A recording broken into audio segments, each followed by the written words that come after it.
Tuesday morning ஊர்லேருந்து ஆடிட்டு வந்த எண்ணெயை இப்போ தான் செகண்ட் டைம் காய வைக்கிறேன் அப்படின்னு நினைக்கிறேன். சென்னையில் வந்து ஒன்று க்ளவுடியாக இருக்குது, அப்படி இல்லைன்னா மழை பெய்யுது. ஸோ நம்பி காய வைக்க முடியல. நல்லா வெயில் அடித்தா காய வச்சுக்கலாம் அப்படின்னு சொல்லிட்டு இப்போ தான் வந்து ஸ்டார்ட் பண்ணியிருக்கேன்.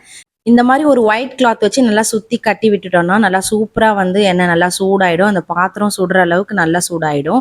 ஒரு 3-4 டேஸ் காய வச்சாலே போதும். அண்ட் இன்னைக்கு நம்ம வீட்டில் லஞ்ச் வந்து பார்த்தீங்கன்னா நல்லா சூப்பராக வாரத்தில் ஒரு நாள் செய்யக்கூடிய வத்தல் குழம்பும் தான். அதுக்கு சைடிஷாக வந்து புடலங்காய் வந்து நிறைய கடலைப்பருப்பு போட்டு பொரியல் மாதிரி ரெடி பண்ணியிருந்தேன். ரெண்டுத்துக்கும் காம்பினேஷன் சூப்பராக இருக்கும். அண்ட் ஃப்ரெஷ்ஷாக மாவு அரைச்சதால மார்னிங் பிரேக்ஃபாஸ்ட்டுக்கு இட்லி ரெடி பண்ணியிருந்தேன். ஷார்ட் வீடியோ என்னமோ 1 மினிட் தான், பட் அந்த பிஸியான டைமில் வீடியோ எடுத்து அதை எடிட் பண்ணி வாய்ஸ் ஓவர் கொடுக்கறதுக்கு அவ்வளோ டைம் ஸ்பெண்ட் பண்ணுறோம். அண்ட் 2 குட்டீஸும் ஸ்கூல் போக ஸ்டார்ட் பண்ணிட்டாங்க அப்படின்றதால ரொம்ப பிஸியான ஷெடியூலாக தான் போயிட்டு இருக்கு. பட் இருந்தும் டெய்லி ஷார்ட்ஸ் போட நான் ட்ரை பண்ணிட்டு தான் இருக்கேன். அண்ட் நீங்கள் நம்ம சேனலை ஃபஸ்ட் டைம் பார்க்குறீங்கன்னா இந்த வீடியோ பிடிச்சிருந்தா லைக் பண்ணி சப்ஸ்கிரைப் பண்ணிக்கோங்க. நாளைக்கான ஷார்ட்ஸில் உங்களை நான் பார்க்குறேன். until then bye.